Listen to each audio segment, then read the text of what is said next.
being executed, a lightning bolt struck the prison spotlight, instantly intensifying the electric chair's power. The electrical equipment sparked and sputtered violently. Writhing in agony, the man caught a glimpse of his scarred arm. He's the real killer. The man was framed for his girlfriend's murder, tragically leading to his current fate. Recognizing the killer, he struggled furiously in the electric chair, completely consumed by rage, and quickly died there. The guards shoved his body into the morgue. But unbelievably, the man was still alive. He kicked open the freezer door, but the electric chair had disfigured him beyond recognition, and even the crows outside couldn't bear to look. Slowly, he peeled off the burned skin, revealing a face like a clown's mask. Staring intently at his reflection, he vowed revenge for his girlfriend's death, hunting down the true killer. Raven urged him to flee the prison quickly, but the alarm blared. Upon discovering the escape, the guards quickly mobilized. However, the man was already scaling the fence, effortlessly vaulting over the iron bars. Surprisingly, he displayed a new ability. His wounds began to heal themselves. He had somehow gained immortality. The crow led the man to the police station's administrative office. The man slammed his hand down on the nails on the desk, then slowly raised his palm. Sure enough, there wasn't a scratch.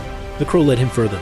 Understanding immediately, the man opened a file cabinet and quickly found his own case file. He yanked the cabinet open with force, knelt down, and desperately searched for clues, finally finding the murder weapon used on his girlfriend. He retrieved the dagger from his bag, unexpectedly activating another ability. Touching an object vividly revealed its past details and secrets. He saw the argument with his girlfriend on the day of the crime, the scarred arm that framed him so cruelly, and also his entire period of unconsciousness. It turns out my friend David witnessed absolutely everything, and yet he lied under oath in court. Could David possibly be the killer? He confronted David for giving false testimony against him, slammed him against the wall, ripped open his sleeve, but found no scar. Jem pressed him, demanding to know the real killer's identity. The soldier confessed he'd taken a bribe to give false testimony, revealing the murderer was on the city's police roster. Meanwhile, one officer on that list was abusing his power, attempting to assault a girl.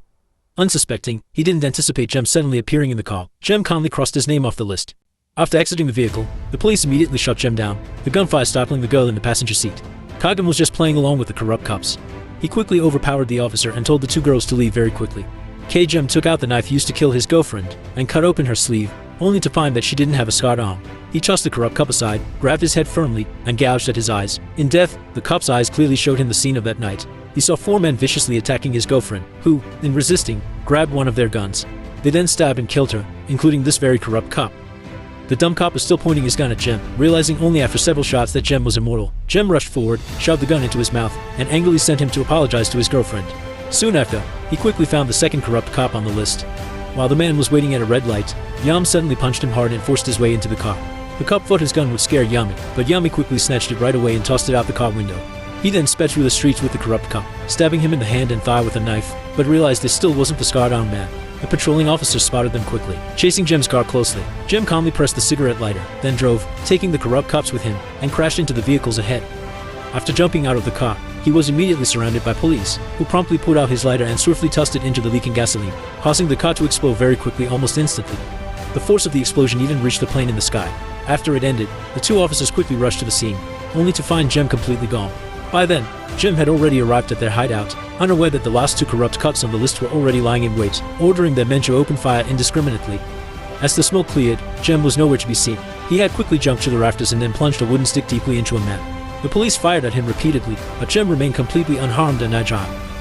After the feint, Jem leapt down to check the man's arm for a scar. Unexpectedly, a group of officers emerged from the shadows. Jem quickly subdued two of them and seized their weapons. He wasn't scared at all facing so many opponents. The police quickly fired at him, instantly immobilizing Jem almost completely. But once they stopped shooting, Jem then opened his eyes again and quickly began firing back at them. One by one, the officers fell to the ground. With every ounce of strength, Jem slammed the last one down, barely containing his rage. The last corrupt cop fled into the bathroom. When Jem came for him, he ambushed Jem, accidentally severing the gas line. Even with a gun to Jem's head, he didn't dare fire. Jem subdued him quickly, but tearing off his sleeve revealed absolutely no scarred arm at all. Just then, the commissioner's men arrived and fired a shot from afar. The gunpowder ignited a gas explosion, instantly reducing the entire building to rubble.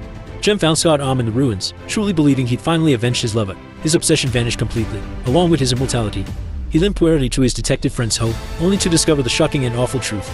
The police chief was, in fact, the real culprit. Enraged, he stormed right into the director's office. Stripped of his powers, even armed, he was easily subdued. The director grabbed his throat, repeatedly stabbing him. After eliminating Jem, he presented Jem's girlfriend's sister with the body. Just then, a raven very quickly flew in. The sister held out her sister's necklace, and the raven snatched it, dropping it before Jem. The promise to protect his sister vividly surged back into Jem's mind. He tackled the chief's man, quickly and decisively sending him to his maker. The chief fled the office with his sister, but Jem leaped from the building, dramatically crashing through the car's sunroof, forcefully seizing the chief's arm tightly and holding on. The killer was indeed him, using the victim's own methods. He brought the police chief to the execution chair where he was nearly killed. His sister pulled a switch, electrocuting the chief and killing him instantly.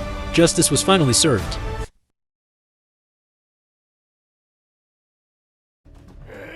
They murdered his family, framed him for the crime, and left him for dead.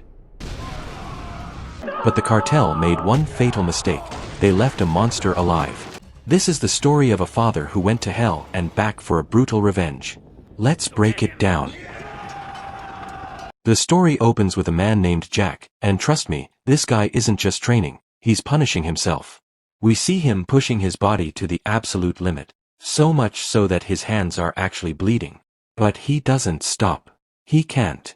We quickly learn Jack was once just a regular man, until